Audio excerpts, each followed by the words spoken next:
태스크포스 373은 아프가니스탄 전쟁에서 가장 중대한 전환기 중 하나에 등장했습니다. 2001년 9월 11일 테러 이후 미국은 알카에다를 해체하고 그들에게 은신처를 제공한 탈레반 정권을 제거하기 위해 군사작전을 시작했습니다. 2001년 12월까지 탈레반 정부는 붕괴되었고 새로운 아프가니스탄 정치 체제가 형성되기 시작했습니다. 하지만 처음에는 신속한 군사적 성공처럼 보였던 것이 곧 복잡한 반란으로 발전하게 되었습니다. 2002년부터 2004년 사이에 탈레반 세력은 아프가니스탄 농촌 지역과 국경 너머에서 재정비를 했습니다. 파키스탄 부족 지역에서 반군 지도자들은 오랜 부족 네트워크, 국경을 넘나드는 이동성, 그리고 지역 불만을 활용했습니다. 아프간 관리, 국제군, 그리고 기반 시설에 대한 공격이 꾸준히 증가했고 급조 폭발물은 점점 더 정교하고 치명적으로 변했습니다. 한때 아프가니스탄에서 드물었던 자살폭탄 공격이 곧 반복적으로 사용되는 전수리계획이 되었습니다. 그리고 2000년대 중반쯤에는 남부와 동부 지방에서 폭력 사태가 크게 심화되었습니다. 정규 군부대는 순찰을 돌고 마을을 소탕하며 주요 고속도로를 방어할 수 있었습니다. 하지만 반군 지도부 네트워크는 종종 온전하게 남아 있었습니다. 탈레반의 지휘 구조는 그림자 주지사, 구역 관리자, 폭탄 제조자, 그리고 물류 지원자들을 통해 운영되었습니다.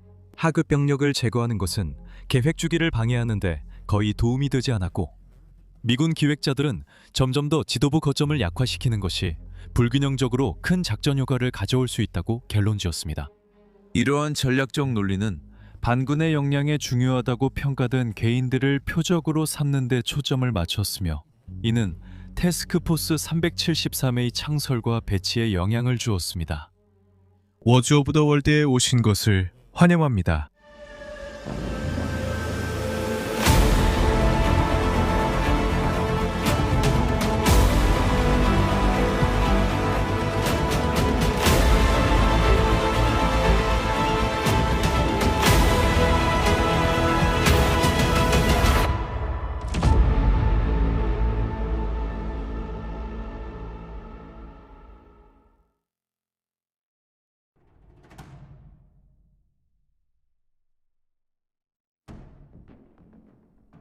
(2005년과 2006년에) 이르러 미국 군과 정보기관 내에서는 점점 커져가는 반군을 어떻게 관리하는 것이 최선인지에 대한 논쟁이 더욱 격화되었습니다. 대반란 교리는 주민들의 안전을 보장하고 통치 개혁을 시행하며 정당성을 구축하는 데 중점을 두었습니다. 반면 대테러 교리는 고가치 표적에 대한 정밀 타격을 강조했습니다. 태스크포스 373은 이 두 가지 접근법을 혼합한 형태였으며 이라크에서 정교하게 다듬어진 정보 중심의 대테러 모델을 강하게 선호했습니다. 이라크에서 미 특수작전부대는 실시간 신호, 정보, 인적 자원, 감시 드론을 신속한 지상 공격과 통합한 빠른 표적 선정 사이클을 개발했습니다. 기본 전제는 간단했습니다. 반군 네트워크는 상호 연결된 시스템처럼 작동하기 때문에 핵심 노드를 신속하고 반복적으로 제거하면 네트워크가 대규모 작전을 조정하는 능력이 약화된다는 것이었습니다. 아프가니스탄 자체는 독특한 도전을 안겨주었습니다.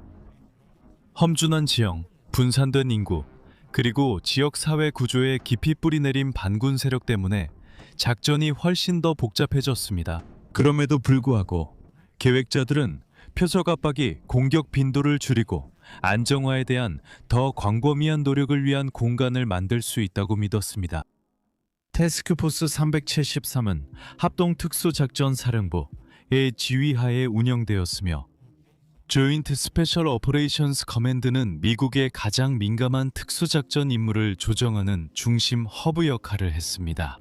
JSOC는 첨단 정보 능력을 갖춘 정예 부대들을 한데 모으는 것으로 유명했으며 태스크포스 373, 이 작전할 수 있는 지휘 체계를 제공했습니다. 이 태스크포스는 고정된 부대가 아니라 여러 특수임무 부대, 항공분견대, 정보세, 지원팀에서 인원을 차출해 구성된 복합 편제였습니다. 분석관들은 작전 요원들과 함께 배치되어 정보 수집과 작전 실행 사이에 신속한 전원을 가능하게 했습니다. 이러한 통합 덕분에 새로 확보한 휴대전화, 문서, 생체 정보 기록과 같은 데이터를 신속하게 분석할 수 있었습니다. 그리고 이는 이후 표적 선정에 활용될 수 있는 즉각적인 피드백을 가능하게 했습니다. 작전 모델은 비밀 유지와 신속성에 중점을 두었습니다. 표적은 여러 정보 흐름이 합쳐지면서 식별되었습니다. 신뢰 기준이 충족되면 작전 계획자들은 공격 패키지를 준비하고 항공 자산을 조정하며 지상팀에게 브리핑을 실시했습니다. 최종 승인이 떨어지면 몇 시간 내에 임무가 시작될 수 있었고, 이는 반군의 움직임과 적응에 한 발 앞서기 위한 일치된 노력을 반영한 것입니다. 태스크포스 373 작전의 핵심에는 합동 우선 효과 목록, 즉 합동 우선 효과 목록이라고 불리는 기밀 표적 문서가 있었습니다. 이 목록에는 탈레반이나 알카에다 활동에서 핵심 인물로 간주되는 사람들이 포함되어 있었으며, 고위 지휘관과 그림자 주지사부터 폭탄 제조자, 자금 지원자, 인원이나 무기 이동에 중요한 역할을 한 조력자들까지 다양한 인물들이 망라되어 있었습니다. JPEL의 이름이 오르기 위해서는 철저한 정보 심사 과정을 거쳐야 했습니다. 분석가들은 도청된 통신, 정보원의 보고, 항공 정찰, 압수된 자료, 그리고 생체 정보 데이터베이스를 통해 정보를 수집했습니다. 제한된 표적들은 군 지휘 체계 내에서 검토 과정을 거쳤으며, 이는 교전 수칙과 무력 충돌 관련 법적 기준을 준수하는지 확인하기 위한 것이었습니다. 표적들은 일반적으로 우선순위 수준에 따라 분류되었습니다. 우선순위가 높은 인물들은 종종 대규모 공격을 계획하거나 국경을 넘는 물류를 관리하는 데 직접적으로 관여했습니다. 하위 계층으로 분류된 인물들도 특정 지역 내에서 여전히 작전상 중요한 역할을 할 수 있었습니다. 중요하게도 이 명단은 고정된 것이 아니어서 이름이 추가되거나 삭제될 수 있었습니다. 정보 평가가 발전함에 따라 생포와 사살 중 어떤 선택을 할지는 상황에 따라 달라졌습니다. 가능한 한 임무는 용의자를 신문을 위해 체포하는 데 집중했습니다. 구금된 자들은 네트워크 구조, 자금 출처, 그리고 앞으로 있을 작전에 대해 밝힐 수 있었기 때문입니다. 하지만 표적이 즉각적인 위협을 가하거나 저항을 선택할 경우 치명적인 무력 사용이 필요하다고 판단될 수도 있었습니다. 태스크포스 373의 효율성은 정보와 신호의 완벽한 통합에 크게 의존했습니다. 정보는 반군 지도자들 간의 통신을 가로채는 데 중요한 역할을 했고, 인적 정보원들은 회합 장소와 은신처에 대한 중요한 정보를 제공했습니다. 무인 항공 시스템은 이동 패턴을 감시했고, 생체 인식 데이터베이스는 신원 확인에 활용되었습니다. 이 정보 수집 과정은 일관된 사이클을 따랐으며, 흔히 찾기, 고정, 제거, 활용, 분석이라고 불렸습니다. 처음에 분석가들은 잠재적인 표적을 정확히 찾아냈고, 다음으로 그 개인의 위치와 활동을 확인했습니다. 그 다음으로 작전 요원들이 임무를 수행했습니다. 작전 중에 수집된 자료들은 추가 정보를 얻기 위해 활용되었습니다. 그리고 마지막으로 분석가들이 정보를 검토하여 지속적인 표적 선정 작업을 지원했습니다. 이 순환 과정의 속도는 전체 전략에 매우 중요했습니다. 반군 지도자들은 종종 여러 건물과 마을 사이를 이동했기 때문에 24시간 이내의 지연이라도 정보가 오래된 것이 될 수 있었습니다. 잠시 분석, 그리고 직접 행동을 결합함으로써 태스크포스 373은 반군 네트워크 지도부에 지속적인 압박을 가할 수 있었습니다. 태스크포스 373이 수행한 대부분의 작전은 어둠 속에서 이루어졌으며, 밤을 전술적 이점으로 활용해 은폐를 강화하고 적대적 목표에 기습 효과를 얻었습니다. 헬리콥터는 특수 공격팀을 외딴 곳이나 접근이 어려운 계곡, 농업단지 또는 험준한 산악지형에 투입하여 시각적, 청각적 노출을 최소화했습니다. 일부 경우에는 지상 차량 행렬이 목표 지점에 은밀하게 접근하며 적의 감시자나 신호장치에 탐지되지 않도록 회피 기동을 사용했습니다. 도착하자마자 공격팀은 목표물이나 그 연관자들이 도주할 수 있는 모든 가능성을 차단하기 위해 신속하게 강력한 경계선을 구축했습니다. 진입팀은 기계 장비나 폭발물을 사용해 강화된 문이나 벽을 돌파하여 신속하게 진입할 수 있도록 했습니다. 내부에 진입한 후 요원들은 민간인의 안전을 최우선으로 하면서 목표물의 존재를 확인하기 위해 체계적으로 각 방을 신속하고 신중하게 수색했습니다. 거주자들은 위험을 줄이기 위해 신중하게 분리 및 확보되었으며 생체 인식 장치를 사용해 신원을 신속하게 확인하여 무고한 사람이 불필요하게 구금되지 않도록 했습니다. 한편 특수 민감 지역 탐색팀은 문서, 전자기기 및 향후 JDK기 및 향후철을 도움이 될 수 있는 기타 관련 물품 등 중요한 정보 자료를 수집하기 시작했습니다. 이러한 임무들은 복잡하고 정밀하지만 신속하게 완료될 수 있도록 설계되었습니다. 장시간의 교전은 임금 민간인들에게 위험을 높일 뿐만 아니라 공격부대 자체에도 상당한 위험을 초래했습니다. 아무리 신중하게 계획해도 모든 작전이 순조롭게 진행된 것은 아니었습니다. 정보 보고가 때때로 불완전하거나 부정확했고 목표 인물이 팀이 도착하기 직전에 자리를 떠서 체포를 피하는 경우도 있었습니다. 게다가 무장 저항이 발생하면 상황이 급격히 악화되어 작전이 더욱 복잡해질 수 있었습니다. 아프가니스탄 주택단지는 대가족이 함께 사는 경우가 많아서 야간 침투 작전에는 종종 여러 민간인이 연루되곤 했습니다. 언어 장벽은 의사소통을 더욱 복잡하게 만들어 사람들을 분류하거나 명령을 전달하는 데에도 어려움을 더했습니다. 작전 규율을 엄격히 지킨다 해도 강제로 야간에 갑작스럽게 침입하는 상황은 주민들에게 깊은 두려움과 분노를 불러일으킬 수 있으며 이는 앞으로의 교류에 영향을 미칠 불신의 유산을 남기게 됩니다. 아프가니스탄의 지형은 373 특임대의 작전에 큰 영향을 미쳤습니다. 험준하고 산악이 많은 지형은 이동성을 제한했으며 효과적으로 이동하기 위해서는 정밀한 항공 계획이 필요했습니다.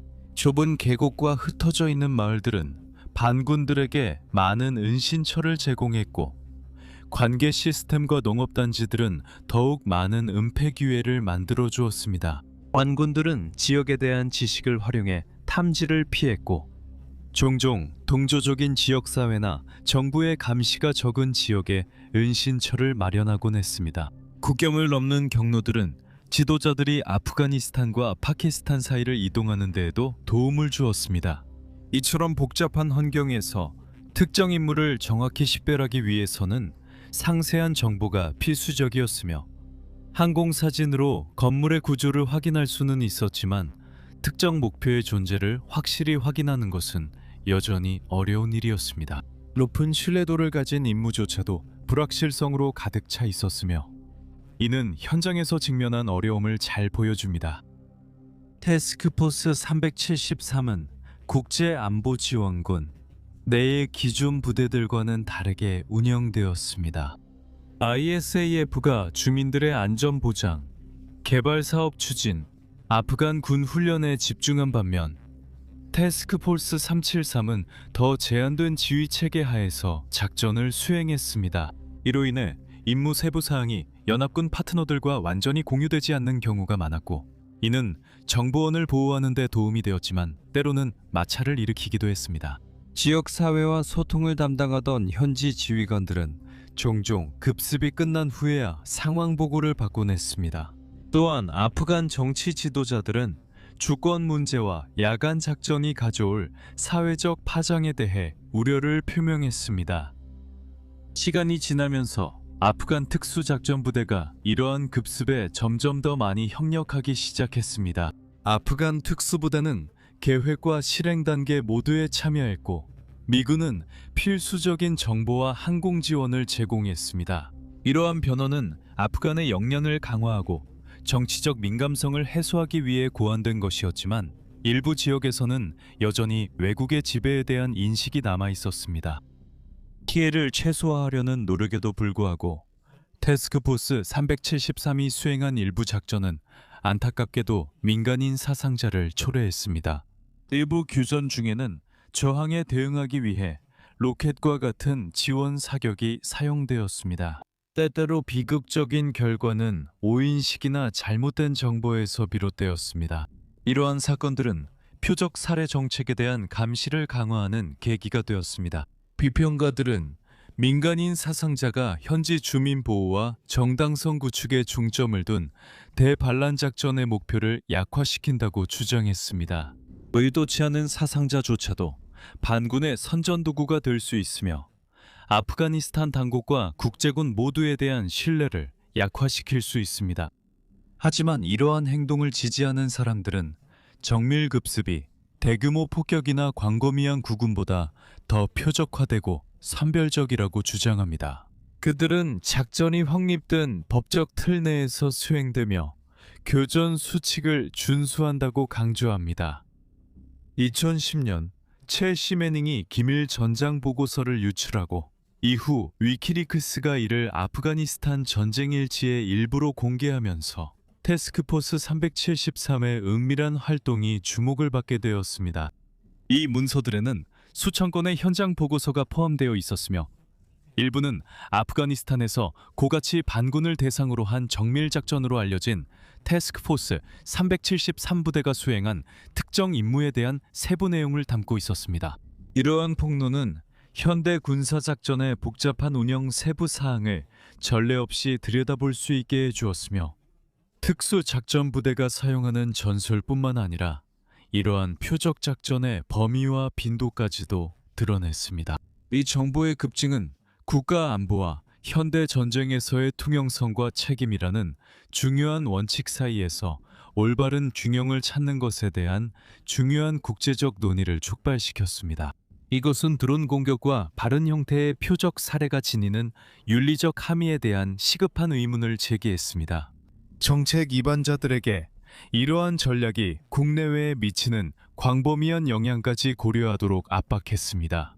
역사학자들에게 이 유출된 문서들은 현장에서 군인들이 직면한 전술적 현실을 기록한 중요한 1차 자료가 되었고 아프가니스탄 분쟁의 복잡한 본질을 이해하는 데 도움을 주었습니다.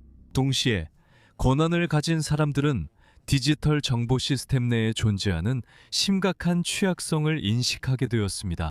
민감한 군사 데이터를 향후 유출로부터 보호하기 위해 사이버 보안 조치의 강화를 강조하게 되었습니다. 결국 이러한 유출의 영향은 오늘날까지도 계속해서 울려 퍼지며 디지털 시대의 전쟁 수행 방식에 대한 지속적인 논쟁에 영향을 미치고 있습니다. 태스크포스 373은 9.11 이후 시대의 정밀 전쟁의 대표적인 사례로 남아 있습니다. 이것은 현대 군대가 감시 기술, 정보 데이터베이스, 생체 인식, 그리고 신속 대응 부대를 결합하여 네트워크화된 적에 대응하는 방식을 보여줍니다. G-Day 미군의 철수와 2021년 아프간 정부의 붕괴는 20년에 걸친 군사 전략에 대한 새로운 재검토를 촉발했습니다. 일부 분석가들은 그 기간 동안 지속적인 대테러 노력이 아프가니스탄이 초국가적 테러 조직의 안전한 거점이 되는 것을 막았다고 주장합니다. 반면 다른 이들은 전술적인 승리는 있었지만 근본적인 정치적, 제도적 실패를 만회할 수 없었다고 주장합니다. 역사적인 관점에서 볼 때 태스크포스 373은 정보주도 전쟁의 강점과 약점을 모두 상징합니다. 이는 데이터 통합과 표적 작전에 대한 신뢰를 보여줍니다. 하지만 민간인 환경에서 은밀한 임무를 수행하는 데 따르는 윤리적 복잡성도 드러냅니다. 이 이야기는 아프가니스탄 분쟁이라는 더 큰 이야기 속에 녹아 있습니다. 이 전쟁은 단순한 전술적 전투뿐만 아니라 통치의 어려움, 지역적 역학, 그리고 군사적 정밀함을 지속적인 정치적 안정으로 전환하려는 끊임없는 노력에 의해 영향을 받았습니다. 태스크포스 373은 21세기 대테러 작전의 역사에서 중요한 한 장으로 남아 있습니다. 태스크포스 373은 비밀성과 책임감, 즉각적인 안보 필요성과 장기적인 정당성, 그리고 정밀 전쟁의 약속과 불확실성 사이의 긴장을 상징합니다.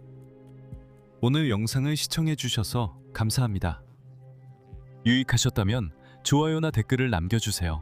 저희의 모든 콘텐츠는 연구, 대본 작성, 편집, 내레이션까지 모두 사람이 직접 진행하며 AI는 사용하지 않습니다. 그러니 저희 채널을 응원하고 싶으시다면 구독 버튼을 눌러주시고 알림벨 아이콘을 사용하셔서 다음 워스 오브 더 월즈 영상이 업로드될 때 알림을 받아보세요.